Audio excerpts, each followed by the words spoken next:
ফেনীর সোনাগাজীর নুসরাত জাহান রাফি হত্যা মামলায় নিম্ন আদালতে মৃত্যুদণ্ডপ্রাপ্ত ১৬ আসামির মধ্যে দুজনের মৃত্যুদণ্ড বহাল রেখেছেন হাইকোর্ট।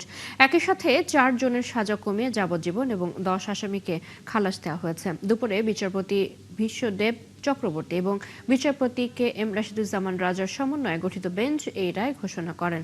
মৃত্যুদণ্ড বহাল থাকা আসামিরা হলেন সোনাগাজী ইসলামীয় ফাজিল মাদ্রাসার বহিষ্কৃত অধ্যক্ষ এস এম সিরাজউদ্দৌলা ও শাহাদাত হোসেন ওরফে শামীম। এছাড়া বিচারিক আদালতের দেয়া রায় সঠিক না হওয়ায় ওই বিচারকের বিচারিক ক্ষমতা কেড়ে নেওয়ার নির্দেশ দিয়েছে উচ্চ আদালত। ২০১৯ সালের ২৭ মার্চ ওই মাদ্রাসার তখনকার অধ্যক্ষ সিরাজউদ্দৌলাকে নুসরাতের শ্লীলতাহানির মামলায় গ্রেপ্তার করা হয়। মামলা তুলে না নেওয়ায় ৬ এপ্রিল মাদ্রাসার ছাদে ডেকে নিয়ে নুসরাতের হাত পা বেঁধে গায়ে কেরোসিন ঢেলে আগুন ধরিয়ে হত্যা করা হয়। এর আগে ২০১৯ সালের ২৪ অক্টোবর নুসরাত হত্যা মামলায় ১৬ আসামির মৃত্যুদণ্ডের রায় দেন ফেনীর নারী ও শিশু নির্যাতন দমন ট্রাইব্যুনালের বিচারক মামুনুর রশিদ। এছাড়া প্রত্যেক আসামিকে ১ লাখ টাকা করে জরিমানা করে আদালত।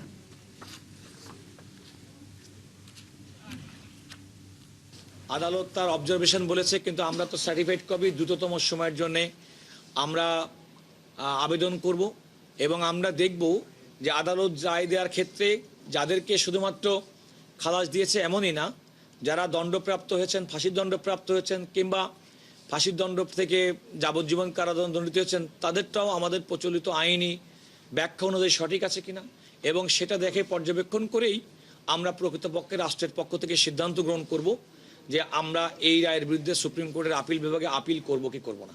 4টা 3 তলার উপরে যে সাইক্লোন সেন্টারের উপরে এই নুসরাত কি করে তার এখানে আগুন লাগালো আর কেউই শুনলো না, একমাত্র শুধুমাত্র আশেপাশের লোক কেউই জানলো না, কেউ শব্দ পেল না, একা একা আগুন লেগে গেল। এই পার্টটুকুর রহস্য এখানে থেকেই গেল। বিভিন্ন স্থানে দলের নাম ভাঙিয়ে অপতৎপরতা চালানো ব্যক্তিদের বিরুদ্ধে ব্যবস্থা নেওয়ার কথা জানিয়েছেন বিএনপির নতুন ভারপ্রাপ্ত মহাসচিব রুহুল কবির রিজভী। দুপুরে শহীদ রাষ্ট্রপতি জিয়াউর রহমান ও সাবেক প্রধানমন্ত্রী খালেদা জিয়ার সমাধিতে শ্রদ্ধা নিবেদন শেষে তিনি এই সতর্কতা দেন। তার দাবি, ক্ষমতায় এসে সরকার জনগণের জন্য কাজ করছে। সব ষড়যন্ত্র মোকাবিলা করে প্রধানমন্ত্রী তারেক রহমান জনপ্রিয়তা অর্জন করেছেন বলেও মন্তব্য করেন রিজভী। মাহিল ইসলামের রিপোর্ট। শহীদ রাষ্ট্রপতি জিয়াউর রহমান ও সাবেক প্রধানমন্ত্রী খালেদা জিয়ার সমাধিতে সোমবার বিএনপি নেতাকর্মীদের উপচে পড়া ভিড়। দলীয় স্লোগানে মুখর পুরো এলাকা। ভারপ্রাপ্ত মহাসচিবের দায়িত্ব পাওয়ায় দলের প্রতিষ্ঠাতার সমাধিতে শ্রদ্ধা জানাতে রুহুল কবির রিজভীর উপস্থিতিকে ঘিরেই নেতাকর্মীদের মাঝে দেখা যায় উচ্ছ্বাস। তাদের প্রত্যাশা, রিজভীর মতো ত্যাগী ও পরীক্ষিত নেতাদের পাশাপাশি দলের দীর্ঘদিনের আন্দোলন সংগ্রামে ভূমিকা রাখা অন্য নেতাকর্মীরাও ভবিষ্যতে মূল্যায়িত হবেন। ভারপ্রাপ্ত মহাসচিবের দায়িত্বটা অনেক বড়। এখানে নিশ্চয়ই আমরা মনে করছি যে উনি সফলভাবেই ওনার দায়িত্ব পালন করবেন। তিনি যে সফলতা সততার সাক্ষ্য রেখেছেন, ইনশাল্লাহ আগামী দিনেও তিনি এই নতুন দায়িত্বপ্রাপ্ত হয়ে তিনি আবার নতুনভাবে তিনি নিজেকে আবিষ্কার করবেন। শ্রদ্ধা নিবেদন ও জিয়ারত শেষে সাংবাদিকদের মুখোমুখি হন বিএনপির নতুন ভারপ্রাপ্ত মহাসচিব রুহুল কবির রিজভী। অনৈতিক চিন্তা করে তারা চিন্তা করতে পারবে না, কারণ আমাদের প্রত্যেকটি কাজ, প্রত্যেকটি কর্মকাণ্ড, সরকারের প্রত্যেকটি কর্মসূচি যেটি বাস্তবায়ন হচ্ছে, প্রত্যেকটির ব্যাপারে আমাদের প্রধানমন্ত্রী, মাননীয় প্রধানমন্ত্রী তিনি জবাবদিহিতার প্রতিটি স্তর করেছেন, প্রত্যেকটি ক্ষেত্রে তিনি জবাবদিহিতা নিশ্চিত করেছেন। সুতরাং জনস্বার্থের বাইরে আমরা বাংলাদেশ জাতীয়তাবাদী দল তারা কোনো কাজ করবে না। বিভিন্ন স্থানে দলের নাম ভাঙিয়ে অপতৎপরতা চালানো ব্যক্তিদের বিরুদ্ধে ব্যবস্থা নেওয়া হচ্ছে বলে জানান রিজভী। নানা ষড়যন্ত্র থাকলেও তা মোকাবেলা করেই এগিয়ে যাবার প্রত্যয় জানান তিনি। নৈতিক কর্মকাণ্ড থাকতে পারেন, তাদেরকে বলবো যে 5ই আগস্টের পর থেকে দেখেছেন আমাদের চেয়ারম্যান কত শক্ত হাতে যারা দলের নাম ভাঙিয়ে নানা ধরনের অপকর্মে যুক্ত ছিলেন তাদের বিরুদ্ধে শক্ত পদক্ষেপ নিয়েছেন। সুতরাং কেউ অনৈতিক কাজ করবেন না, গঠনমূলক কাজে থাকবেন, দলকে শক্তিশালী করতে হবে। এবার দলীয় প্রতীক না থাকায় স্থানীয় সরকার নির্বাচন নিয়ে বিশৃঙ্খলার আশঙ্কা কম বলেও জানান রুহুল কবির রিজভী। জনগণের স্বার্থে এবং জনগণের জন্য কাজ করলে সেই দলের সরকার কোনোদিনই ব্যর্থ হবে না। মাহিল ইসলাম, ৭১, ঢাকা। বিএনপি 6 মাসের রাষ্ট্র পরিচালনায় পুরোপুরি ব্যর্থ হয়েছে বলে অভিযোগ করেছে জাতীয় নাগরিক পার্টি এনসিপি। সরকারের 180 দিন প্রসঙ্গে দুপুরে বাংলা মোটরে দলের কার্যালয়ে সংবাদ সম্মেলনে এনসিপির আহ্বায়ক নাহিদ ইসলাম অভিযোগ করেন, সরকার ফ্যাসিবাদী কাঠামোতে ফিরে দেশকে ধ্বংসের দিকে নিয়ে যাচ্ছে। পুরনো রাজনীতিতে ফিরতে চাইলে বিএনপিকে ব্যাপক গণ আন্দোলনের মুখে পড়তে হবে বলেও সতর্ক করেছেন তিনি। রাশেদ আনিসের প্রতিবেদনে বিস্তারিত। বিএনপি সরকারের 180 দিনের ব্যর্থতা তুলে ধরতে সোমবার এনসিপির পলিসি ও রিসার্চ বিষয়ক উপকমিটির উদ্যোগে এই সংবাদ সম্মেলনের আয়োজন। এতে দলের আহ্বায়ক নাহিদ ইসলাম ও এনসিপির রাজনৈতিক পর্ষদ সদস্য সালেউদ্দিন সিফাত রাষ্ট্র পরিচালনার 29টি খাতে সরকারের ব্যর্থতার দাবি তুলে ধরেন। এই সরকার কোথায় কোথায় পলিসি ওয়াইজ এবং বিভিন্ন সেক্টর ওয়াইজ কোথায় তার ব্যর্থতার জায়গাগুলো আছে। নাহিদ অভিযোগ করেন, সরকার ক্ষমতায় আসার আগে যে 3টি বিষয় অগ্রাধিকার দিয়েছিল সেগুলো পূরণ না করে জনগণের সাথে প্রতারণা করেছে। দেশের সংকটগুলো মেটাতে সরকারের কোনো জবাবদিহিতা নেই বলেও তার দাবি। যে প্রতিশ্রুতিগুলো দিয়েছিল সেই প্রতিশ্রুতিগুলোর অধিকাংশই তারা রক্ষা করতে পারেনি এবং দেশের যে সংকটগুলো তৈরি হয়েছে সেই বিষয়ে তাদের কোনো জবাবদিহিতা নাই। দ্রব্যমূল্য নিয়ন্ত্রণ, আইন শৃঙ্খলার উন্নয়ন এবং বিদ্যুৎ জ্বালানি সরবরাহ। আমরা দেখতে পেলাম যে এই 6 মাসে এই যে 3টি বিষয়কে তারা অগ্রাধিকার দিয়েছিল, এই 3টি বিষয়তেই তারা কিন্তু নিদারুণভাবে ব্যর্থতার পরিচয় দিয়েছে। গেল 6 মাসে শিক্ষাঙ্গন, সাংবাদিক হেনস্থা ও রাজনৈতিক সহিংসতায় নজিরবিহীন ঘটনা ঘটেছে মন্তব্য করে নাহিদ বলেন, এগুলোর সাথে বিএনপির সংশ্লিষ্টতা আছে। প্রায় 830টি রাজনৈতিক সহিংসতার ঘটনা ঘটেছে 6 মাসে। 18 ফেব্রুয়ারি থেকে 30 জুন 830টি ঘটনা, যার 770টিতেই বিএনপির সম্পৃক্ততা পাওয়া গিয়েছে। এগুলো বিভিন্ন পত্রিকা এবং বিভিন্ন মানবাধিকার সংস্থার রেফারেন্সে আমরা বলছি।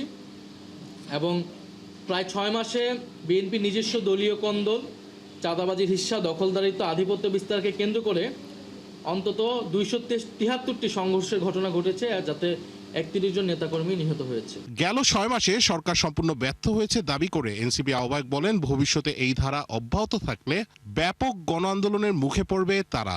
পুরনো রাজনীতিতে তারা প্রত্যাবর্তনের চেষ্টা করছে, তাদের প্রতিশ্রুতি থেকে সরে যেয়ে সেই জায়গা থেকে যদি সরে না আসে তাহলে তারা ব্যাপক গণ আন্দোলনের মুখে তারা পড়বে। রাশেদ আনিস, 71, ঢাকা। নিজেদের স্বার্থ বজায় রেখেই ভারতের সাথে সম্পর্ক রাখতে চায় বাংলাদেশ, বললেন বাণিজ্যমন্ত্রী খন্দকার আব্দুল মুক্তাদির। সচিবালয়ে ভারতীয় হাই কমিশনার দীনেশ ত্রিবেদীর সাথে বৈঠকের পর একথা বলেন তিনি। এ সময় মন্ত্রী আরও বলেন, দুদেশের তরুণ প্রজন্মকে শান্তি ও সমৃদ্ধি পরিবেশ করে দেয়া সরকারের দায়িত্ব। আগামীতে দুদেশ ইতিবাচক মনোভাব নিয়ে চলবে। প্রধানমন্ত্রী ভারত সফর নিয়ে পররাষ্ট্র মন্ত্রণালয়ে জানাবে। পরে সাংবাদিকদের ভারতীয় হাইকমিশনার বলেন, বাংলাদেশ ও ভারত নিজ দেশের সার্বভৌমত্বে বিশ্বাসী, ফলে দুদেশই রাজনীতি অর্থনীতিতে সমান মর্যাদায় চলতে চায়। যে কোনো সিদ্ধান্ত দুদেশের মর্যাদার ভিত্তিতেই হবে বলে জানান Dinesh Trivedi.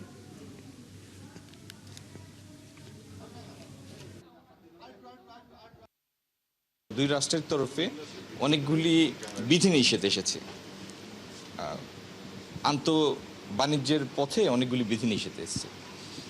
But even defying those restrictions, গত বছর দুই দেশের মধ্যে দেশীয় বাণিজ্যের পরিমাণ প্রায় $13 বিলিয়ন। তার মানে ইকোনমিক কনসিডারেশন অনেক সময় অনেক কিছুকে ছাড়িয়ে যায়। তো আমি আমাদের হাইকমিশনার ত্রিবেদী সাহেবের এই কথার সাথে পুরোপুরি একমত যে ইকোনমিক ইন্টারেস্টটা আমাদের দেখতে হবে। কারণ ইকোনমিক ইন্টারেস্ট মানে হচ্ছে আপনি দুই দেশের ভোক্তাকে অধিকতর প্রতিযোগিতামূলক মূল্যে, কম মূল্যে তার পণ্য বা সেবা ভোগ করার সুযোগ করে দেবেন। আমাদের প্রধানমন্ত্রী ভারত যাওয়ার ব্যাপারে আমার সাথে কোনো আলাপ হয় না, এটা তো পররাষ্ট্র মন্ত্রণালয়ের ব্যাপার। মূলত একই জিনিস, let us have business to business together. Politics will continue in its own way, but business সাধারণ মানুষের যা পাওনা আছে ওইটা আমাদের দেওয়ার দায়িত্ব। And I have no doubt আগামী দিন it is very positive. Let it take its own time and let us work together. নিষিদ্ধ সংগঠন ছাড়া সভা সমাবেশ করা এবং সরকারের সমালোচনা করার অধিকার সবার রয়েছে বলে মন্তব্য করেছেন আইনমন্ত্রী মোহাম্মদ আসাদুজ্জামান। তিনি বলেন, জনগণ যেন নির্ভয়ে কথা বলতে পারে সেই পরিবেশ নিশ্চিত করা সরকারের দায়িত্ব। সোমবার রাজধানীর সিরডাপ মিলনায়তনে নির্বাচন পরবর্তী বাংলাদেশ শীর্ষক সেমিনারে তিনি এসব কথা বলেন। আইনমন্ত্রী বলেন, গত 6 মাসে একটি গুমের ঘটনা ঘটেছে, আরও 3টি ঘটনার তদন্ত চলছে। গুমের বিষয়ে সরকার জিরো টলারেন্স নীতিতে রয়েছে। মানবাধিকার ও গুম প্রতিরোধ আইন প্রসঙ্গে আইনমন্ত্রী বলেন, আইনে কিছু জটিলতা থাকায় যাচাই বাছাই করে প্রয়োজনীয় সংশোধনের পর তা সংসদে আনার উদ্যোগ নেওয়া হয়েছে। সংবিধান সংস্কার প্রসঙ্গে তিনি বলেন, 1972 সালের সংবিধান যতদিন থাকবে ততদিন প্রয়োজনীয় সংস্কার করতে হবে, তবে সংশ্লিষ্ট কমিটির প্রস্তাব ও নামগুলো এখনো পাওয়া যায়নি।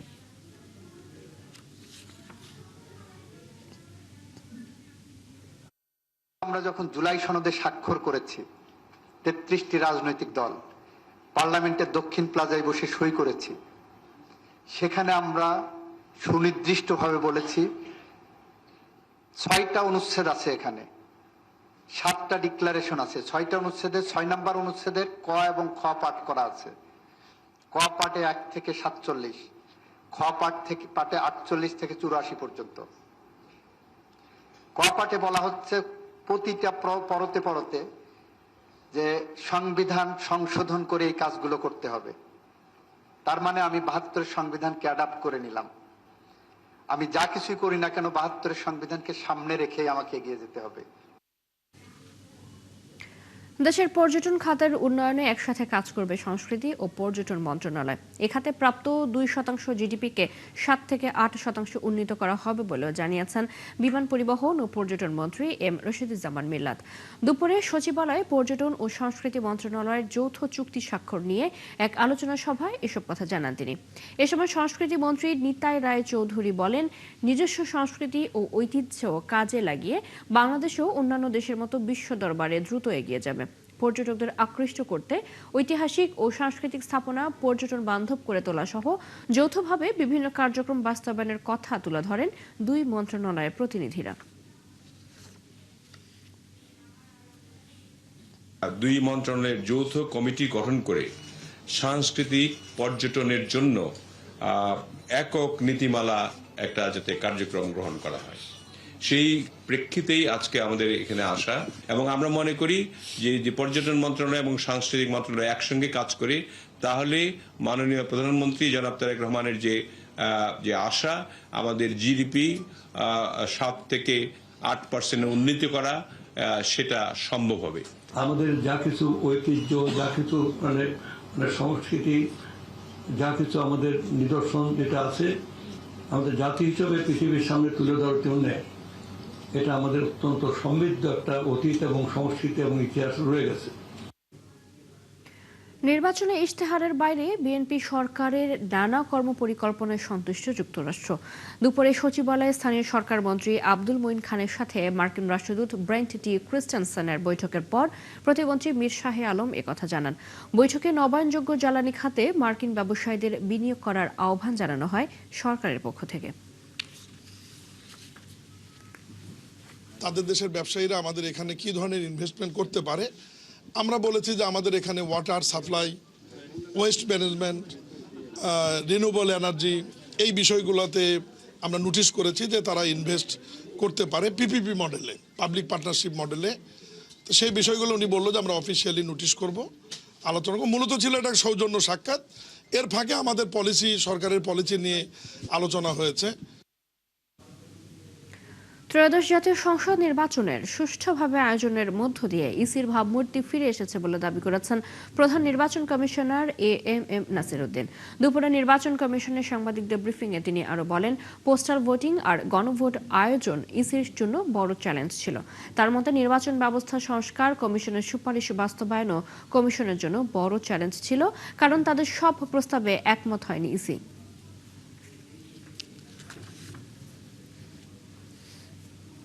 আমাদের কমিটমেন্টের কোনো ঘাটতি নাই। আমরা ঠিক জাতীয় নির্বাচন যেটা করেছি, আমরা যেভাবে করেছি তার চাইতে বেটার, খারাপ হবে না। আমরা চাইবো তার চাইতে আরো বেটার করার জন্য। কিন্তু সুতরাং ওটাতে স্ট্যান্ডার্ড আমরাই সেট করেছি, ওই স্ট্যান্ডার্ডের নিচে তো আমরা যেতে পারি না, সুতরাং ওই স্ট্যান্ডার্ড তো থাকবেই, যদি পারি ওর থেকে আরও বেটার করব। এখন আশা করি ইনশাল্লাহ সবার কোপারেশন নিয়ে আমরা পারবো, কোনো অসুবিধা হবে না, কারণ আমাদের তো অনেক লেসন তো আমরা পেলাম, আমাদের তো শিক্ষা হইলো অনেক। 2024 সালের ছাত্র জনতার গণ অভ্যুত্থানের সময় দেশের বিভিন্ন থানা ও কারাগার থেকে লুট হওয়া অস্ত্রের প্রায় 20% এখনও উদ্ধার হয়নি। সন্ধান মেলেনি বিপুল পরিমাণ গোলা বারুদেরও। ফলে বিভিন্ন অপরাধমূলক কর্মকাণ্ডে ব্যবহার হচ্ছে এসব অস্ত্র। একজন বিশেষজ্ঞের আশঙ্কা আসছে স্থানীয় সরকার নির্বাচনে লুট হওয়া এসব অস্ত্র দিয়েই আধিপত্য বিস্তারের চেষ্টা হতে পারে। মামুন হোসেনের রিপোর্ট।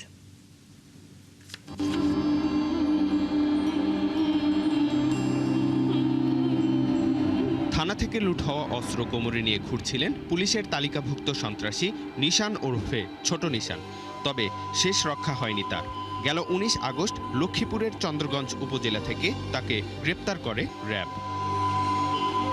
এর আগে গত 3 আগস্ট নারায়ণগঞ্জের 2500-এ পুকুরে মাছ ধরছিলেন জেলেরা। এ সময় জালে উঠে আসে জুলাই গণ অভ্যুত্থানে লুট হওয়া পুলিশের একটি শটগান। পুলিশ সদর দপ্তরের তথ্য অনুযায়ী 2024 সালের 5 আগস্ট ছাত্র জনতার অভ্যুত্থানে দেশের বিভিন্ন থানা ও পুলিশের স্থাপনা থেকে 3619টি আগ্নেয়াস্ত্র লুট হয়।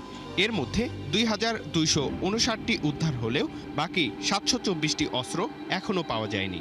শতকরা 80% ইতিমধ্যে আমরা অস্ত্র উদ্ধার করতে সক্ষম হয়েছি, আর যেগুলো উদ্ধার করা বাকি আছে এগুলো উদ্ধার করার আমাদের প্রচেষ্টা অব্যাহত আছে। এই জন্য গোয়েন্দা নজরদারি, এবং আমরা প্রত্যেকটা বিষয়ে, এবং জনগণ যদি জানে কোথাও অস্ত্র আছে সেক্ষেত্রে আমরা পুরস্কারও ঘোষণা করেছি। অথবা অন্য কোনো বিশেষজ্ঞদের মতে দীর্ঘদিন এসব অস্ত্রের একটি অংশ অপরাধীদের হাতে থাকলে তা জননিরাপত্তার জন্য ঝুঁকি তৈরি করতে পারে।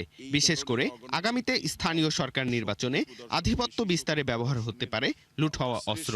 বাংলাদেশে এমন কোনো নির্বাচন আমরা যাইনি, স্থানীয় সরকার কিংবা জাতীয় নির্বাচন, যে নির্বাচনে হত্যাকাণ্ড হয়নি। হত্যাকাণ্ডের ঘটনা সৃষ্টি হওয়ার মতো অনুকূল পরিস্থিতি তো আমার মাঠে আছে, বিশেষ করে অবৈধ অস্ত্র এবং বুলেটের প্রসঙ্গ।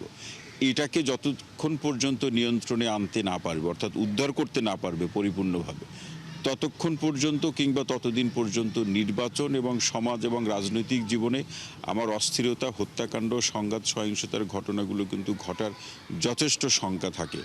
লুট হওয়া এসব অস্ত্র উদ্ধারে কেবল অভিযানই যথেষ্ট নয়, সেগুলোর ব্যবহার ও হাত বদলের নেটওয়ার্ক শনাক্ত করাও জরুরি বলে মনে করেন বিশেষজ্ঞরা। তো এখনো এই নভেম্বর আসার ক্ষেত্রে তো আরো 2-1 মাস আমার আছে। এই সময়গুলোতে আসলে অস্ত্রগুলো উদ্ধার করা, শুধু লুট হওয়া অস্ত্র এবং যে পরিমাণ অবৈধ অস্ত্র আছে। অথবা মামুন হোসাইন, 71, ঢাকা। রাজধানীর যাত্রাবাড়ি থেকে পুলিশের লুট হওয়া 4টি আগ্নেয়াস্ত্র এবং 6 জনকে গ্রেপ্তার করেছে পুলিশ। এ ঘটনায় ওয়ারি এলাকার শীর্ষ সন্ত্রাসী অটো সজলের ভাই সজীব সহ 6 জনকে চট্টগ্রাম থেকে ঢাকায় আসার পথে গ্রেপ্তার করা হয়। পরে তাদের দেওয়া তথ্যের ভিত্তিতে গ্যান্ডিডিয়ায় একটি বাসায় অভিযান চালিয়ে এসব অস্ত্র ও মাদক উদ্ধার করে পুলিশ। মাদকদ্রব্য নিয়ন্ত্রণ অধিদপ্তরের এক পরিদর্শককে গুলি করার ঘটনার তদন্তে শুরু হওয়া এই অভিযানে এখনো পর্যন্ত 9টি অস্ত্র উদ্ধার করেছে পুলিশ, যার 4টি জুলাই গণ অভ্যুত্থানের সময় পুলিশের কাছ থেকে লুট হওয়া অস্ত্র। এর আগে এই চক্রের মূল হোতা অটো সজলকেও 18 জন গ্রেপ্তার করা হয়। এখনো পর্যন্ত এই চক্রের 14 জনকে গ্রেপ্তার করা হয়েছে, যাদের সবার বিরুদ্ধে মাদক ও অস্ত্র আইনে মামলা রয়েছে।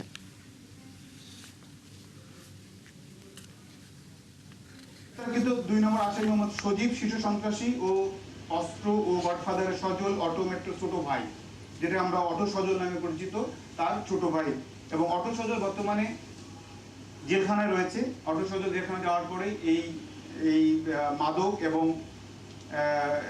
অস্ত্রের এই ধরনের কার্যক্রমের সঙ্গে এই সজীব জড়িত হয়ে পড়ে, এবং সজীবকে আমরা গতকালকে আমরা এই 4টি অস্ত্র সহ গ্রেপ্তার করতে পারি। এই 4টি অস্ত্রের মধ্যে একটি অস্ত্র পুলিশের ব্যবহৃত অস্ত্র। অবিলম্বে ইসলামী ব্যাংকে পূর্ণাঙ্গ পরিচালনা পর্ষদ গঠনের দাবিতে আবারও রাজপথে নেমেছে সচেতন গ্রাহক ফোরাম। এস আলমের মতো ব্যাংক লুটেরারা যেন কোনোভাবেই আর ফিরে আসতে না পারে, সেজন্য ইসলামী ধারার ব্যাংকগুলোতে বিশেষ ট্রাইব্যুনাল গঠনের দাবি জানান সংগঠনটির নেতারা। এদিকে সৎ ও সর্বজন গ্রহণযোগ্যদের নিয়ে শিগগিরই পরিচালনা পর্ষদ গঠন করা হবে বলে জানিয়েছে বাংলাদেশ ব্যাংক। অনুপ অধিকারী তরুণ জানাচ্ছেন বিস্তারিত।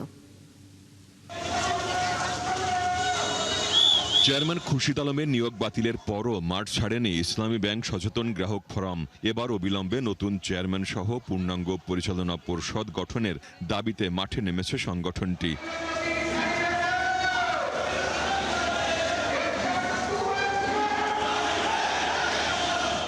সোমবার সকালে দিলকুশায় ইসলামী ব্যাংকের প্রধান কার্যালয়ের সামনে অবস্থান কর্মসূচি পালন করেন ইসলামী ব্যাংক সচেতন গ্রাহক ফোরাম। তাদের অভিযোগ, আবারও ব্যাংক দখলের চেষ্টা করছে এসালমরা। আমরা লক্ষ্য করছি যে আজকে প্রায় 3 মাস হতে চলল, ইসলামী ব্যাংকে কোনো পরিচালনা পরিষদ নাই। এই ধরনের একটি ব্যাংক, যেটি বেসরকারি খাতের সবচেয়ে বড় ব্যাংক, একটি পরিচালনা পরিষদবিহীন চলতে পারে না। সেই জন্য আমাদেরকে আজকে আবার বিক্ষোভ মিছিলের ডাক দিতে হয়েছে। যদি আমাদের দাবি অবিলম্বে পূরণ করা না হয়, তাহলে আমরা আগামী দিনে আবারও নিয়মতান্ত্রিক কর্মসূচির মাধ্যমে বৃহৎ আন্দোলন গড়ে তুলব। যারা ব্যাংক লুটপাট করেছে, এসালাম সহ, সাহাবুদ্দিন চপ্পুর সহ যত ব্যাংক ডাকাত লুটেরা রয়েছে, তাদের অবিলম্বে ট্রাইব্যুনাল করে বিচারের আওতায় নিয়ে আসতে হবে। তাদের স্থাবর এবং অস্থাবর সকল সম্পত্তি বাজেয়াপ্ত করতে হবে। বাংলাদেশ ব্যাংক জানায় শত সর্বজন গ্রহণযোগ্যদের নিয়ে শীঘ্রই পরিচালনা পরিষদ গঠন করা হবে। পূর্ণাঙ্গ পর্ষদ যে আবশ্যক, এটা বাংলাদেশ ব্যাংকটা অবশ্যই বিশ্বাস করে এবং চাচ্ছে একটা স্থিতিশীল যাতে বোর্ড গঠিত হয়, যার ব্যাপার যে বোর্ডের কোনো সদস্য নিয়ে ব্যাংকের স্বার্থ সংশ্লিষ্ট কোনো কর্নার থেকে যাতে কোনো আপত্তি না ওঠে। যোগ্যতার পাশাপাশি গ্রহণযোগ্যতারও একটা ধর্তব্য বিষয়। এই দুইটাকে একসাথে ম্যাচ করে আমরা পর্ষদ তৈরি করার চেষ্টা করছি। এই কারণে বিষয়টা একটু সময় লেগে যাচ্ছে। সম্মিলিত ইসলামী ব্যাংকের গ্রাহকরা বিশেষ প্রয়োজনে 10 লাখ টাকা পর্যন্ত তুলতে পারছে। সেটি আগামীতে আরও বাড়বে বলে জানান কেন্দ্রীয় ব্যাংকের মুখপাত্র। সবাই পাবেন, ধৈর্য ধরুন। যেহেতু এইটা ডিক্লেয়ার করা হয়েছে দেওয়ার উদ্দেশ্যেই, এই প্রতিশ্রুতি অবশ্যই বাস্তবায়ন করা হবে। অনুপধিকারী তরুণ, 71, ঢাকা। সিরাজগঞ্জে অস্তিত্বহীন চালের কল পাচ্ছে সরকারি চাল সরবরাহের বরাদ্দ। যেসব চালের কলের নেই কোনো সাইনবোর্ড, বয়লারের অস্তিত্ব, তবুও ভুয়া লাইসেন্স দেখিয়ে চালের বরাদ্দ পেয়ে যাচ্ছে তারা। লোকজনের অভিযোগ, খাদ্য কর্মকর্তাদের যোগসাজশে বছরের পর বছর ধরে এভাবেই কোটি কোটি টাকা লুটপাট হচ্ছে। অনিয়মের অভিযোগ স্বীকার করেছেন উপজেলা খাদ্য নিয়ন্ত্রক ইউসুফ দেওয়ান রাজু। তথ্য ছবিতে প্রতিবেদন। এক যুগেরও বেশি সময় ধরে বন্ধ সিরাজগঞ্জের রায়গঞ্জ উপজেলার Sourav semi auto rice mill. বছরের পর বছর সেখানে কোনো কার্যক্রম নেই। অনুসন্ধানে গিয়ে কোনো সাইনবোর্ডও পাওয়া যায়নি। অথচ এই চাল কলটির নামে বছরে 62 মেট্রিক টন চাল বরাদ্দ দেয়া হয়েছে। দেখা যায় আমি তো আর বরাদ্দ আমি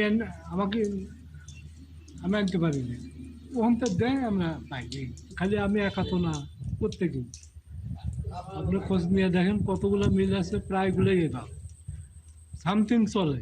উপজেলার চান্দাইকোনা ইউনিয়নের Lutfa semi auto rice mill এবং Amar semi auto rice mill নামে আরও 2টি চালকল দীর্ঘদিন আগে বন্ধ হয়েছে। অথচ 4টি লাইসেন্স দেখিয়ে চাল বরাদ্দ আনা হচ্ছে। আমাদের রায়গঞ্জে 144টা চাউল কল আছে। এই চাউল কলগুলা, অধিকাংশ চাউল কলগুলাই পরিত্যক্ত অবস্থায় পড়ে আছে। আমাদের কথা হলো যে এই পরিত্যক্ত চাউল, বন্ধ চাউল কলগুলা অর্থের বিনিময়ে বরাদ্দ পাচ্ছে।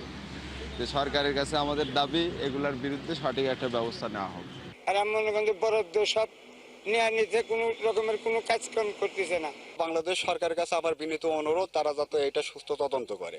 জেলা খাদ্য নিয়ন্ত্রক কার্যালয়ের তথ্য মতে চলতি মৌসুমে রায়গঞ্জ উপজেলার প্রায় 137টি চাল কলে 18,200 মেট্রিক টন চালের চুক্তি হয়েছে। তবে এগুলোর মধ্যে 70 থেকে 75টি মিলের অস্তিত্বই নেই। অনিয়মের অভিযোগ স্বীকার করে খাদ্য পরিদর্শকদের গাফিলতির কথা জানিয়েছেন উপজেলা খাদ্য নিয়ন্ত্রক। ইন্সপেক্টররা এসে ওনারাও প্রতিবেদন দিচ্ছে যে এগুলো ঠিক আছে, এটা ঠিক আছে, ওইভাবে তারপর তালিকাটা গেছে। আমি তো 50%-এর বেশি বাদ দিয়ে দিছি। যদি চাকরি থাকতো আরো বাদ দিয়ে দিতাম এবার। আর এগুলো আমার দেওয়া না, লাইসেন্স দেওয়ার অধিকার আমার নাই বা সুপারিশ করার অধিকার না। এদিকে জেলা খাদ্য নিয়ন্ত্রক জানায়, অনিয়মের অভিযোগ খতিয়ে দেখে প্রয়োজনীয় ব্যবস্থা নেওয়া হবে। এখন বন্ধ আছে কিনা সেটা আমরা জানা নাই, কিন্তু আমরা যখন বরাদ্দ দিছি, যখন সার্ভে করছি তখন মিল সচল ছিল এবং চালু ছিল, আমরা সেটা দেখেই বরাদ্দ দিছি। তো সুতরাং এটা যদি হয়ে থাকে আপনারা যদি পরে আমরা আবার ইনভেস্টিগেট করব। চলতি 2025-26 অর্থ বছরে ব্যুরো সংগ্রহে 9টি উপজেলায় 265 কোটি টাকার চাল ক্রয়ে বরাদ্দ দিয়েছে সরকার। শাকিলা সিথি, 71। চলছে সংবাদ সংযোগ, সরাসরি সংবাদ এবং অনুষ্ঠান দেখতে চোখ রাখুন 71 ফেসবুক পেজে, সাবস্ক্রাইব করুন 71 ইউটিউব চ্যানেল, থাকুন 71 সাথে।